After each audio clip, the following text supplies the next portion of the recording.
سخت تکلیف اور پریشانی کی دعا۔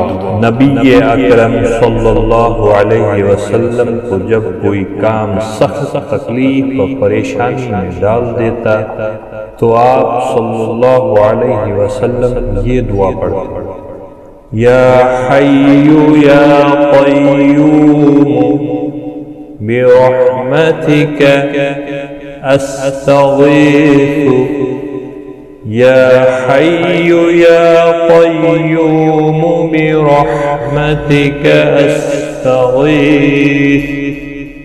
یا حی یا قیوم برحمتک استغیث۔ اے زندہ اور ہمیشہ رہنے والے، تیری رحمت کے وسیلے سے تیری مدد چاہتا ہوں، آمین یا رب العالمین۔